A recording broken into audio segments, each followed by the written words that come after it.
이름으로 감사 기도합니다. 아멘. 오늘 우리 주신 하나님의 말씀은 로마서 2장 17절에서 29절까지의 말씀입니다. 주여 감사합니다.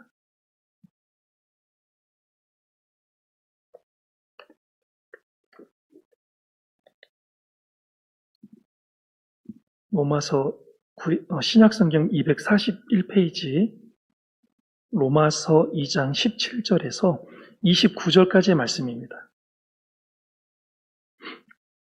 우리 찾으셨으면 교독으로 하나님의 말씀을 받들어 읽겠습니다. 제가 먼저 17절 읽겠습니다. 유대인이라 불리는 내가 율법을 의지하며 하나님을 자랑하며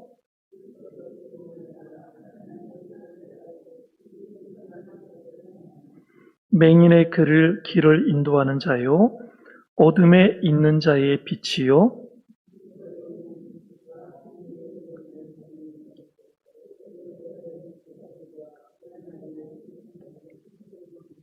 그러면 다른 사람을 가르치는 내가 내 자신은 가르치지 아니하느냐? 도둑질하지 말라 선포하는 내가 도둑질하느냐?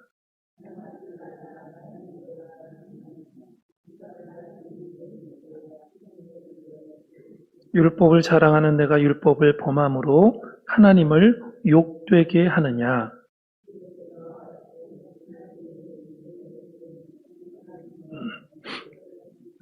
내가 율법을 행하면 할례가 유익하나 만일 율법을 범하면 내 할례는 무할례가 되느니라.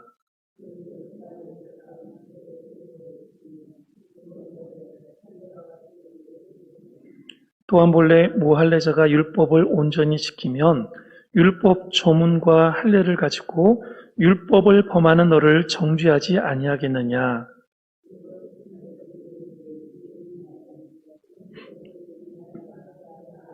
같이요.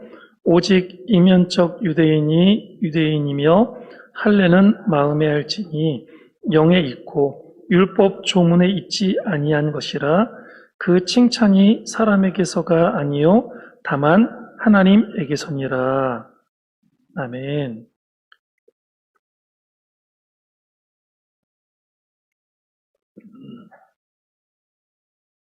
어느 목사님이 이런 글을 쓰셔서 인터넷에 올려놓으셨길래 제가 잠깐 여러분들한테 나누고 싶은 마음이 있어서 오늘 설교 말씀에 가지고 나왔습니다. 어느 목사님의 글인데요. 한번 함께 들으시면서 우리가 생각해보는 시간을 가졌으면 좋겠습니다. 교회에 오래 다녔다고, 성경 지식 좀 있다고, 믿음 좋은 사람인 양 착각 좀 하지 말아라. 교회 봉사 좀 했다고, 사람의 칭찬 들었다고, 의로운 사람인 것처럼 착각 좀 하지 말아라. 교회 다닌 횟수만큼 성경 지식 있는 만큼 크신 하나님 앞에서 더 겸손하고 순종하는 사람 되어라. 사람을 의식한 외식보다 사람의 칭찬과 박수보다 크신 하나님의 인정받고 잘했다 칭찬받는 주의 사람 되어라. 아멘. 예. 오늘 말씀하고 좀 연결이 되는 그런 내용들이 있기도 하고요. 참 읽으면서 저 나름대로 많은 그런 깨달음을 주고 이렇게 가슴을 좀 애이게 하는 그런 내용들이 있어서 함께 나누고 싶어서 가지고 나왔습니다. 교회 오래 다닌 것, 교회에서 봉사 많이 한 것, 교회 다닌 횟수 참 중요합니다. 하지만 우리가 꼭 잊지 말아야 할 것이 있다면 크신 하나님 앞에서 늘 겸손해야 하고 순종해야 함을 잊지 말아야 된다는 것 말씀해 주고 있는 것 같고요. 또 사람을 의식한 외식보다 잘했다 칭찬을 하나님에게 받아야 되는 것이 더 중요하다라고 이렇게 말씀을 해주고 있는데 참 공감이 가는 그런 말씀인 것 같습니다. 저와 여러분도 우리가 겉모습에 치중하지 말고 우리의 내면을 정말 우리 마음이 하나님 앞에 어떻게 세워져 있는가를 늘 생각하면서 마음이 변함이 없다면, 우리의 마음이 하나님 보시기에 의롭고 칭찬받을 만하다면 참으로 괜찮은 사람이고 좋은 사람입니다. 우리가 마음이 더욱더 다듬어지고 하나님 앞에 칭찬받는 사람들이 되었으면 좋겠습니다. 오늘은 도덕적 인간에 속하는 마지막 부류에 대해서 우리는 알아보고자 합니다. 만물은 하나로 되어 있지 않습니다. 겉과 속이 따로 있기 때문이지요. 이 만물은 다 겉이 있고 그 다음에 무엇이 있어요? 그 겉 안에 속이 있다라는 거예요. 겉과 속이 다 다르게 있다라는 그런 말씀이죠. 그래서 겉이라는 말은 형식 혹은 형태라고 부를 수 있습니다. 영어로는 폼이라고 합니다. 폼. 그리고 속은 내용 혹은 의미라는 말과 같으며 영어로는 meaning입니다. 그런데 우리가 겉과 속 중 어디에 더 비중을 두느냐에 따라 삶의 결과가 달라지게 되어 있다는 사실입니다. 안타까운 것은 많은 사람들이 내용, 의미, 속보다는 형식, 형태, 겉이 전부인 양 착각하며 여기에 모든 것을 걸고 살아가고 있다는 사실이 참 가슴 아프게 다가오는 현실입니다. 우리가 세상을 살아보면 내면을 치장하고 내면을 아름답게 가꾸는 사람보다는 겉을 더 치장하고 겉을 더 아름답게 가꾸는 사람들이 훨씬 더 많다는 것이죠. 아이들이 자라고 어느덧 성숙해진 나이가 되면 누구나 자기와 다른 이성이 눈을 뜨게 되고 상대를 찾게 됩니다. 누구나 청년들은 때가 되면 결혼 상대를 찾게 되지요. 그런데 상대의 속에 무엇이 들어있는지 제대로 알려는 젊은이가 거의 없습니다. 거의 대부분의 젊은이들이 무엇을 보고 상대를 선택을 하냐면 무엇을 보고 선택을 해요? 겉모양을 보고 선택을 하는 거예요. 정말 아름답구나. 참 잘생겼구나. 겉모양만을 보고 선택을 하게 되는 거죠. 이렇게 겉모습만 보고 결혼한 사람들은 두말할 필요도 없이 쓰라린 불행을 경험하게 됩니다. 결혼 생활은 겉으로 하는 것이 아니라 속으로 하는 것이기 때문입니다. 저도 이제 제 딸이 26이고 제 둘째가 이제 21살 이제 내년에 올라갔는데요. 저희 아이들한테도 제가 종종 그런 얘기를 합니다. 사람을 겉으로 보면 안 된다. 그리고 결혼 생활 아빠, 엄마가 이렇게 오랜 세월을 해왔지만 우리가 겉모양을 보고 사랑하는 거 그거 정말 1년, 2년도 안 간다. 금방 그 사람 식는다. 딱 등 돌리고 돌아서면 그냥 남이다. 진짜 중요한 건 겉모습이 아니라 우리가 기도의 동역자인지 마음이 통하는지 하나님의 일을 같이 하고 싶은 마음이 있는 사람인지 그게 훨씬 더 중요하다. 이렇게 이야기를 합니다. 그렇게 이야기를 하고 수년 동안을 교육시켰는데도 불구하고 겉모습을 보고 선택하는 아이들이 있다라는 거예요. 우리 아이들도 그러더라고요. 우리 아이들도. 아직까지 상대를 선택하지는 않았지만 그런 눈으로 상대 이성을 바라보는 그런 마음들이 여전히 변하지 않고 있는 모습을 발견하게 됩니다. 창세기 19장에는 소돔에 사는 롯의 이야기가 나오지요. 롯이 살고 있는 소돔은 타락할 대로 타락한 도시였습니다. 우리가 잘 알고 있지 않습니까? 하나님의 사람들은 롯에게 하나님께서 성을 멸하실 것이니 가족들을 데리고 어떻게 했습니까? 도망가라라고 이야기를 해주었습니다. 그러자 롯이 사익감들에게 찾아가서 이야기를 하는데요. 뭐라고 이야기를 하냐면 여호와께서 이 성을 멸하실 터이니 너희는 일어나 이곳에서 떠나라. 너희는 일어나 이곳에서 떠나라. 이렇게 이야기를 하고 있습니다. 떠나자가 아니라 나와 함께 떠나자가 아니라 떠나라고 이야기를 해주고 있는 거예요. 자신은 떠나지 않겠다는 그런 말이지요. 그래서 하나님의 사람들이 롯의 손을 잡아 끌어 성 밖으로 대피시켰습니다.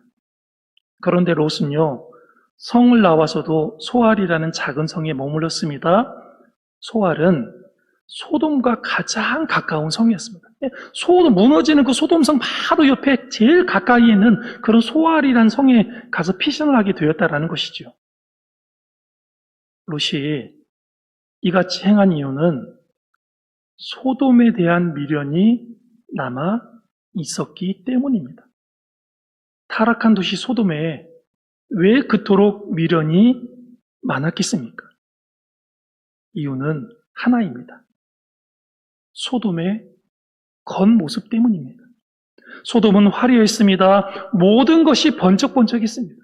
지금으로 말하면은요, 정말 번쩍번쩍거리면서 막 희망찬란한 그런 도시, 우리가 말 안 해도 잘 알고 있지 않습니까? 그런 곳을 가리키는 거죠.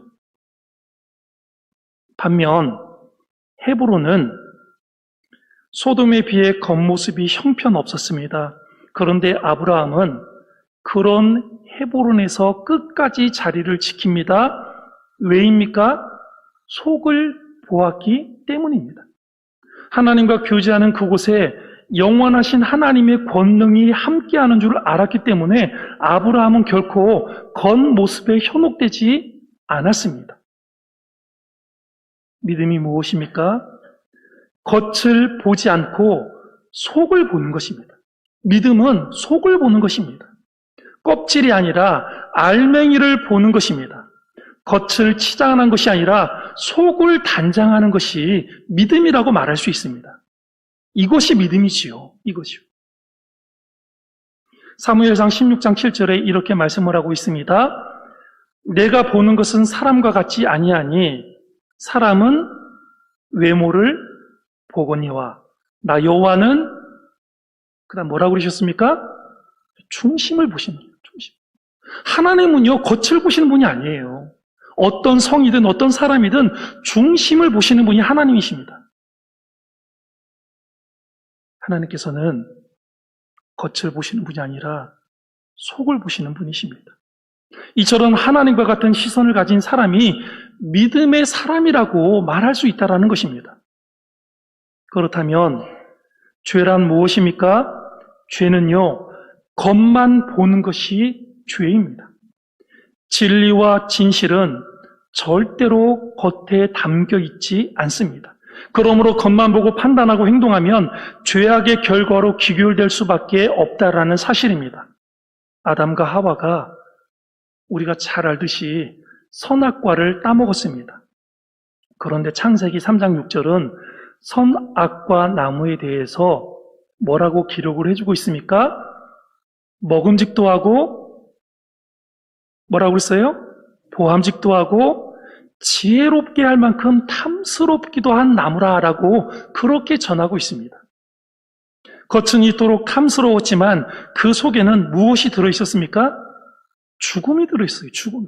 그 열매를 한 번 딱 따먹음으로 인해서 놀라운 일이 찾아오는데 그게 바로 죽음이 찾아왔다는 거예요. 죽음이. 하나님께서는 선악을 알게 하는 나무의 열매는 먹지 말라. 내가 먹는 날에는 뭐라고 말씀하셨어요? 그냥 죽으리라가 아니라 그 앞에 뭐가 있죠? 수식어가 반드시 죽으래. 반드시. 반드시 죽는다라고 말씀을 하셨어요. 하나님께서. 하지만 아담과 하와는 속을 보려 하지 않았다는 것입니다. 겉에 현혹되어 버렸기 때문이지요. 그리스도인은 자칫 잘못하면 겉에 치중하게 되는 덫에 빠질 수 있음을 잊어서는 안 됩니다. 왜 많은 사람들이 형식 논리에 빠지고 겉모습으로 자꾸 실족하게 됩니까? 자신의 겉이 변하면 속도 변할 것이라고 생각하기 때문이지요. 그러나 그것은 착각입니다. 우리가 겉만 치중하는 삶을 사는 한 속은 절대로 변하지 않습니다. 이처럼 겉, 형식, 형태에만 관심을 갖고 그것을 위해 모든 것을 거는 사람을 가리켜 형식주의자다. 신학적으로는 율법주의자다. 그렇게 이야기를 하고요. 예수님께서는 이런 사람들을 가리켜서 뭐라고 말씀을 하시냐면 외식하는 사람들이다. 너희들은 외식하는 자들이다. 이렇게 예수님은 말씀을 하셨습니다. 바울 사도는요. 앞에서 율법을 듣는 자가 의인이 아니요 오직 율법을 행하는 자라야 의롭다 하심을 얻는다라는 사실을 말하고 있습니다. 이제 그는 오늘 본문에서 그 위대한 진리를 유대인들에게 적용을 하고 있습니다. 이제 율법을 행하는 자가 의로운 사람인데 이 말을 이제 유대인들에게 해주고 있는 거예요. 너희가 왜 그렇게 살지 않고 있는지를 분명하게 지적을 하면서 이야기를 해주고 있습니다. 그래서 첫 번째로 17절에서 20절에 보니까 뭐라고 말씀을 하고 있냐면 사도 바울이 그들의 고백을, 그러니까 유대인들의 고백을 지금 먼저 인정을 해주고 있습니다. 어떤 것들을 인정을 해주고 있느냐? 바울은 그들에 대해 비난하는 것이 아님을 알게 하기 위해서 그들의 고백을 인정하고 있습니다. 그러니까 지금 사도 바울은 비난하려고 하는 의도는 아니에요. 그래서 그들의 고백들을 인정을 해주고 있어요, 먼저. 바울은 그들이 가장 자랑스럽게 주장하는 바를 잘 알고 있습니다. 유대인들은 기록된 율법을 가지고 있으며 특별히 그들 가운데 하나님이 임재하는 특별한 백성이었습니다. 그래서 뭐라고 말하고 있냐면 유대인이라 칭하는 내가라고 이렇게 말을 떼고 있어요. 유대인이라 칭하는 내가. 근데 그들에게는 유대인이라는 이 칭호가 너무나도 중요한 거예요. 나는 유대인이야. 이게 얼마나 큰 자부심을 그들에게 주는 용어인지 몰라요. 그래서 지금 그거를 인정을 해주고 있어요. 아주 이 명예로운 호칭을 먼저 딱 불러주면서 유대인이라 칭하는 너희들이 내가 이렇게 하면서 시작을 하고 있는 거예요. 구원이 유대인에게서 나왔다는 이 사실을 그들은 아주 자랑스럽게 여겼죠. 그러나 그렇게 칭함을 받는 많은 사람들이 다른 누구보다도 더 악하였다라는 것은 아이러니입니다. 가장 악한 행실들이 가장 훌륭한 이름 아래 감추어지는 것은 흔히 있는 일입니다. 그러니까 유대인이라는 이 아름다운 칭호 그 밑에 온갖 죄악들이 다 들어있다라는 거예요. 유대인이라고 칭하고 있고 그렇게 하나님 앞에 유대인이라는 칭호를 받을 만큼 선한 민족이 있음에도 불구하고 그들의 그 이름 밑에는 엄청난 악행들이 숨어져 있었다라는 것을 지금 지적을 해주고 있습니다. 율법을 의지하며 그들은 이 특권을 가지고 한껏 의기양양해져서 그들이 율법대로 살지 않았을지라도 이 특권이 얼마든지 그들을 천국으로 데려다 줄 것이라고 생각을 했다는 것입니다. 우리는 유대인이 반드시 구원을 받을 자다. 우리는 유대인이 하나님께서 선택한 선민이기 때문에 우리는 반드시 구원을 받을 것이다. 이런 생각으로 꽉 차 있었다라는 거예요. 그래 어떤 행동을 해도 상관없다라는 거죠. 어떤 행동을 해도. 그들은 지식이 있어 하나님의 뜻을 아는 백성들이었습니다. 18절에 보니까 지금 너희들에게도 하나님을 아는 지식이 있다라고 이야기를 또 해주고 있습니다. 하나님의 뜻만이 유일하게 서고 다른 모든 뜻은 그 안에서 녹아 합쳐질 때야 비로소 세상이 바로 잡히게 될 것입니다. 하나님은 유대인들을 시켜 하나님의 뜻을 행하게 하십니다. 지극히 선한 것은 좋게 여기며 하나님에 관한 일들을 잘 안다는 말은 서로 다른 것을 분별한다. 즉 선과 악을 분별할 줄 안다는 말로 바꾸어 읽을 수 있습니다. 때로는 선과 악이 아주 밀접하게 붙어 있어서 분별하기가 쉽지가 않지요. 그래서 디모데후서 3장 5절에 이렇게 말씀을 하고 있습니다. 지식의 모양은 단지 경건의 모양만 산출할 뿐이다라고 말씀을 해주고 있습니다. 그러니까 이 지식의 모양이 사람은 속일 수 있으나 마음을 감찰하시는 하나님은 속일 수 없다라는 그런 말씀이기도 합니다. 또한 유대인들은 다른 사람을 가르치는 백성이었습니다. 적어도 그들 자신은 그렇게 생각하고 살고 있었다라고 19절과 20절에 지금 또 한 번 말을 하고 있습니다. 소경의 길을 인도하고 맹인의 길을 인도하는 자라고 스스로 믿으니 이 말은 먼저 유대인들 전체에게 적용이 되고 있습니다. 다음으로 이 말은 그들의 납비와 성생들에게 적용이 됩니다. 바울은 맹인의 길을 인도하는 자요, 어둠에 있는 자의 빛이요, 어리석은 자의 훈도요, 어린아이의 선생이라는 여러 가지 용어를 사용하여 그들의 교만한 자부심을 보다 잘 나타내고 있다는 것입니다. 이것이 그들이 즐겨 되뇌이는 그런 말들이 있습니다. 어딜 가든지 그렇게 자랑을 했다는 거예요, 유대인들이.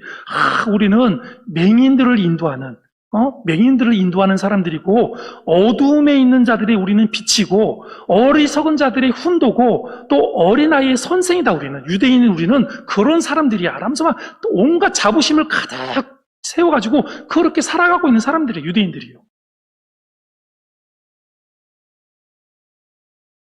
유대인들의 교만을 칭찬하는 어투로 지금 지적을 하고 있다라는 것입니다.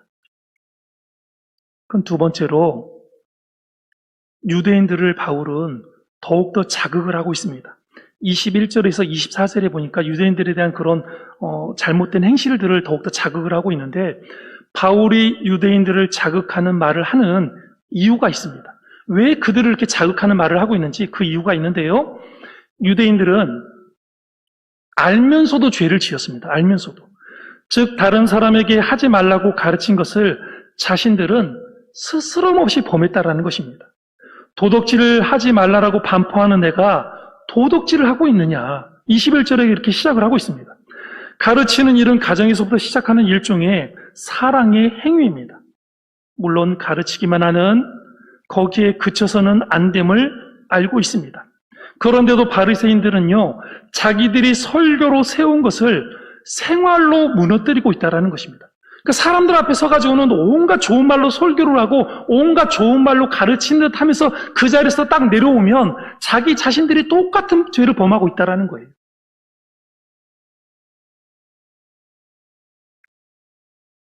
말씀의 성과를, 말씀의 열매를 가장 방해하는 사람들은 누구입니까?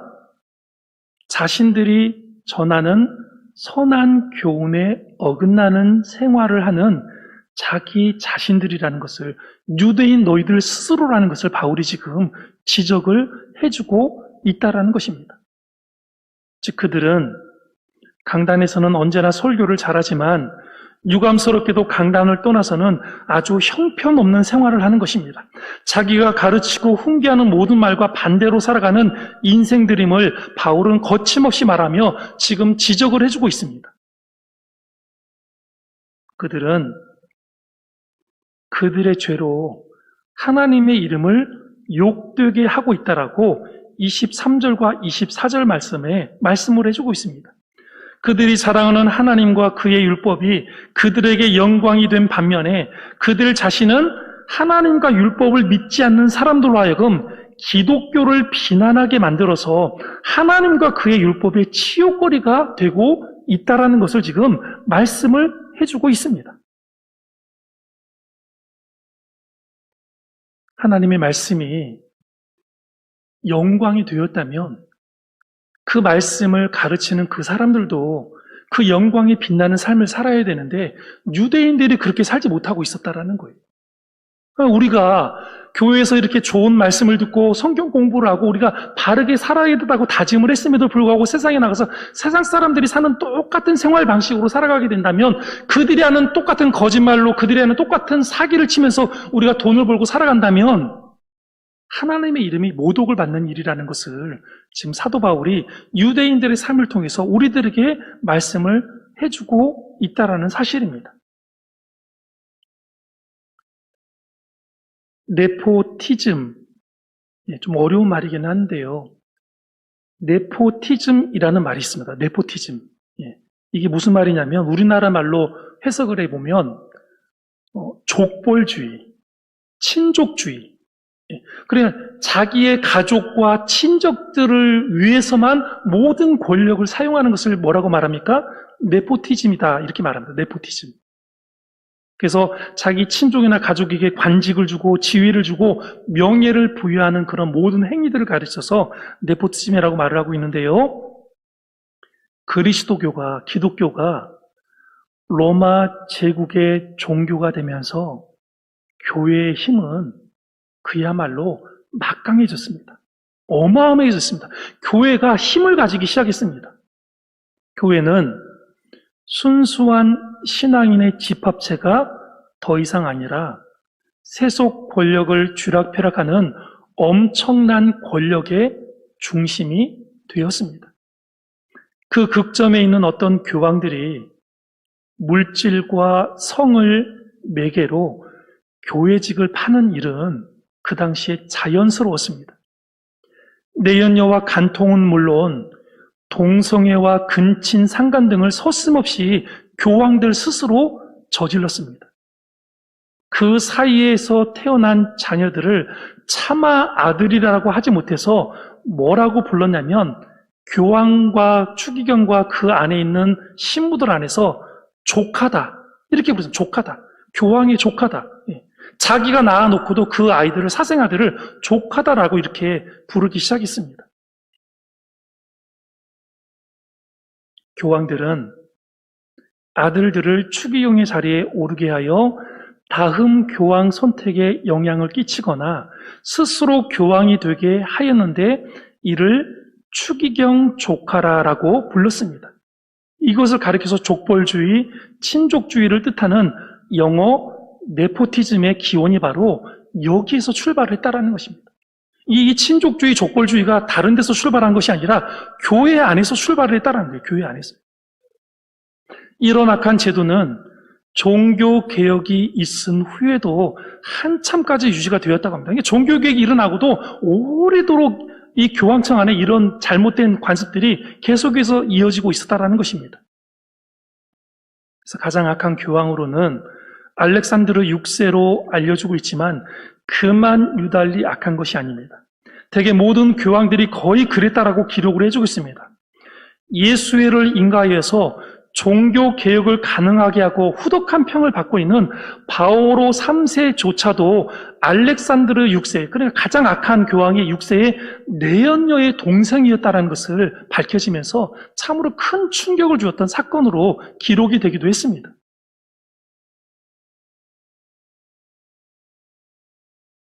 이 바오로 3세가 추기경이 되었고 교황이 된 후 가장 먼저 자기의 15살과 16살 된 손자를 추기경 자리에 앉혔습니다. 교회의 도덕성을 따진다는 게 별로 의미 없던 시대였습니다.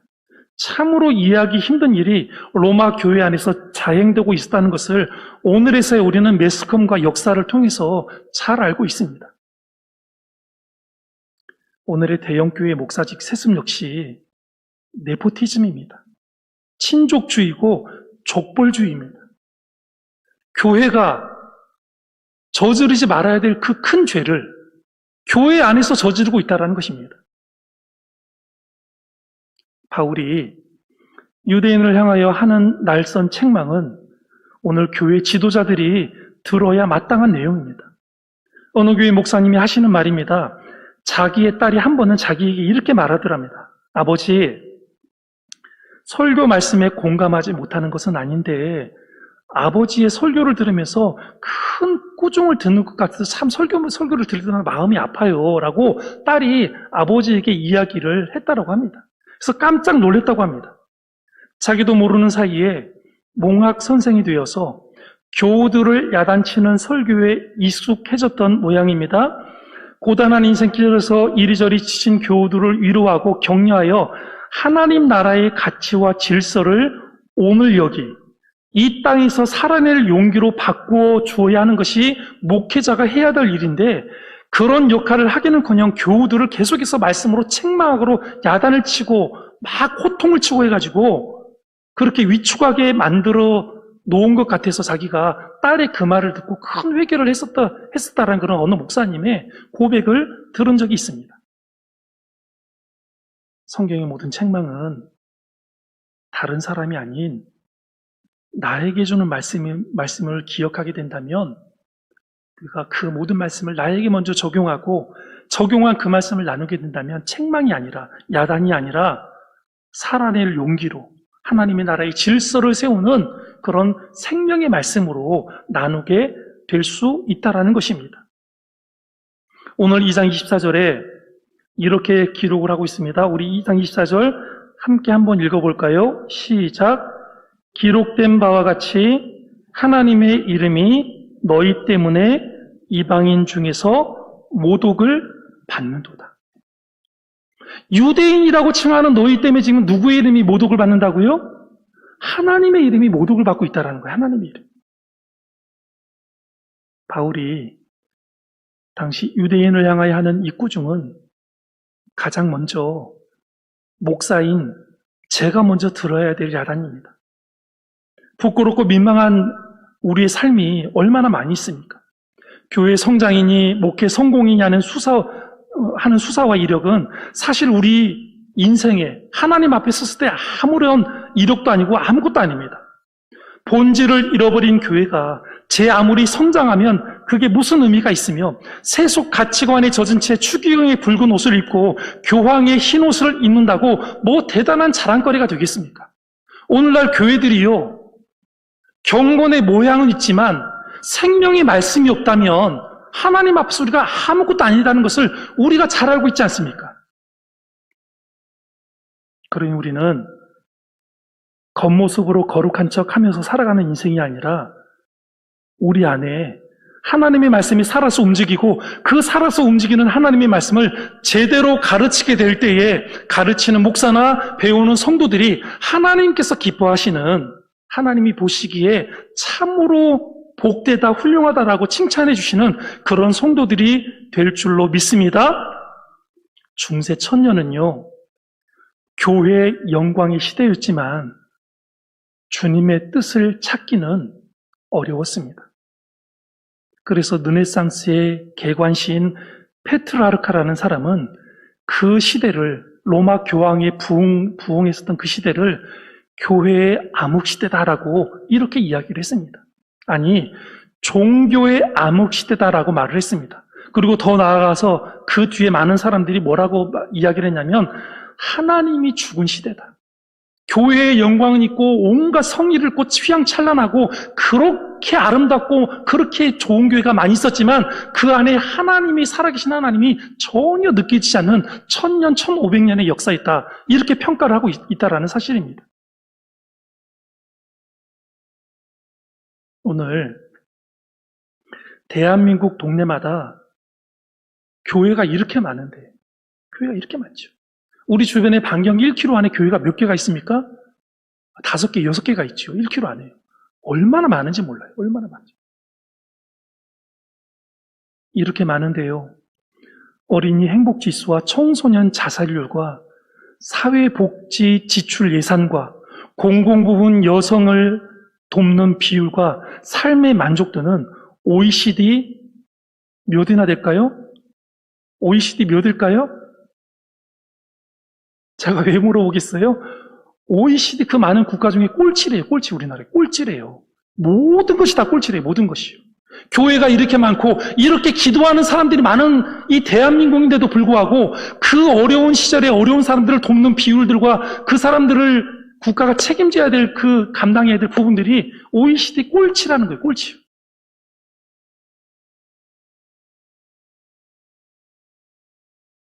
믿음이 힘이 되는 것이 아니라 종교가 힘을 믿고 있어요. 지금 힘을. 교회가 힘을 믿고 있다니까요. 교회가. 정치하고 야합을 해가지고요. 교회가 힘을 발휘하고 있어요. 교회가요. 세상 권위와 물질 만능을 교회가 따라 살고 있습니다. 그래서 나타난 결과물이 지금 우리가 살고 있는 이 대한민국의 현실이 지금 교회가 그렇게 가고 있기 때문에 일어나는 일이다라고 말씀을 드릴 수가 있습니다. 삶과 믿음의 기초가 흔들리는 세상살이에서도 변함없는 믿음의 길을 따라 오롯이 사는 주님의 백성에게 반석이신 주님의 인도와 보호하심이 함께 하기를 바랍니다. 참으로 죄송한 마음이 늘 한가득인 것 같습니다. 주의 종이라고 하면서요, 이곳에 앉아 계신 여러분의 믿음과 신앙이 순수함보다 못한 모습으로 살아가고 있는 저의 모습을 순간순간 저도 발견하다 보니까 참 야단맞아 마땅한 사람은 여러분들이 아니라 바로 이 앞에 서 있는 저부터 야단을 맞아야 된다라는 생각을 늘 저는 하고 있습니다. 저는 솔직히 설교를 할 때마다 하나님의 말씀을 증거할 때마다 송구하고 부끄러운 마음이 참으로 크다라는 것을 고백드리지 않을 수 없습니다. 오늘 로마서 2장 28절, 29절을 우리 공동번역으로 한번 여러분들에게 들려주면 좋을 것 같아서 공동번역으로 가지고 왔습니다. 2장 28절, 29절을 여러분들은 개역성경을 한번 같이 따라서 눈으로 읽어주시고요. 제가 공동번역으로 한번 읽어드리겠습니다. 그러므로 유다인의 겉모양만 갖추었다 해서 참 유다인이 되는 것도 아니고 몸에 할례의 흔적을 지녔다고 해서 참 할례를 받았다고 할 수도 없습니다. 오히려 유다인의 속마음을 가져야 진정한 유다인이 되며 할례도 법조문을 따라서가 아니라 성령으로 말미암아 마음에 받는 할례가 참 할례입니다. 이런 사람은 사람의 칭찬을 받는 것이 아니라 하나님의 칭찬을 받습니다. 아멘. 종교적 의식은 사람으로 하여금 마음과 넓게 하는데 도움을 주는 수단이 된다는 것에 그 가치가 있습니다. 이는 종교적 의식인 할례나 율법의 가치가 그리스도에 이르게 하는 몽학 선생이 되는 데 있는 것이지 결코 목적 그 자체가 될 수 없음을 우리들에게 말해주고 있습니다. 따라서 성도는요, 주의 은혜로 거듭난 자로서 종교적 의식에 매이지 말고 항상 겸손히 십자가만 자랑하는 것이 성도들이 해야 될 의무라는 것을 기억하시기를 바라겠습니다. 한마디로 심령의 예수 그리스도의 진리를 채우는 사람이 진정으로 하나님을 섬기는 사람이라는 것입니다. 자기 속에 예수 그리스도가 계시지 않는 사람, 자기 속에 하나님의 영이 거하지 않는 사람은 율법주의자, 외식주의자가 될 수밖에 없다는 것을 우리는 기억을 해야 됩니다. 외식하는 사람의 특징은 다른 사람의 눈치를 잘 본다는 것입니다. 그래서 대개 사람들이 속을 보지 않고 겉만 보고서 그 사람의 가치를 판단하기 때문입니다. 우리 역시 이 부분에서 자유롭지 못합니다. 사람들이 뭐라고 하는 것에는 민감하게 반응하는데 하나님께서 어떻게 생각하실까 하는 세심하게 신경 쓰지 않고 살아가는 것이 우리들의 모습이라는 말씀입니다. 그러므로 다른 사람의 눈치를 보는 것을 10분의 1만이라도 줄이고 하나님을 더 의식하면 우리의 삶이 변화될 수 있을 줄로 믿습니다.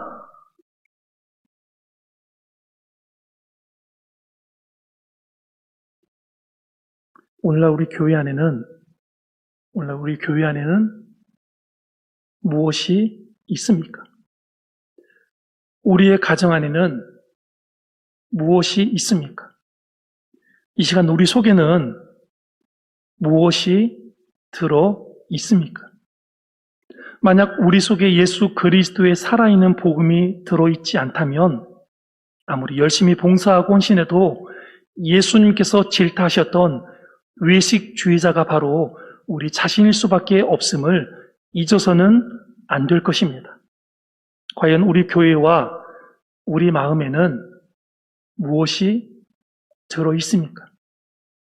여러분 스스로 한번 들여다보시기를 바랍니다. 살아계신 하나님을 믿는 믿음과 매일 읽고 들으며 깨닫게 되는 생명의 말씀이 있다면 복된 사람입니다. 말씀으로 충만한 사람은 반드시 하나님께 귀하게 쓰임 받게 되리라 믿습니다. 기도하시겠습니다.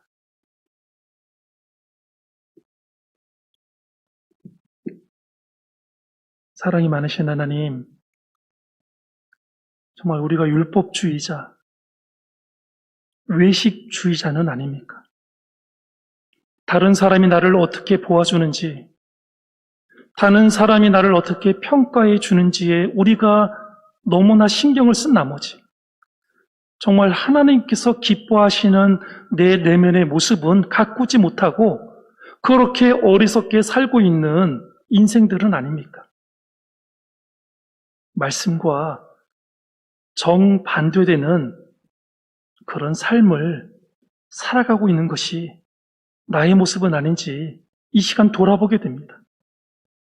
하나님 아버지의 영광을 가리는 삶을 사는 것은 아닌지 우리 스스로 한번 돌아보게 됩니다. 하나님, 간절히 바라고 오나오니 주의 말씀으로만 채워주시고 그 말씀에 순종할 수 있도록 도와주시고 우리가 하나님의 자녀라면 하나님의 자녀에 합당한 삶을 살아낼 수 있도록 우리의 삶의 자리를 지켜주시고 성령의 충만함으로 인도하여 주옵소서. 어디를 가든지 하나님의 이름을 모독하며 하나님의 영광을 가르는 인생으로 살아가지 않도록 도와주시고 하나님의 이름을 높일 수 있도록 나를 통하여서 하나님의 나라가 확장되어지고 하나님 영광 받으시는 귀한 공동체를 만들어가는데 귀한 일꾼들이 될 수 있도록 인도하여 주옵소서.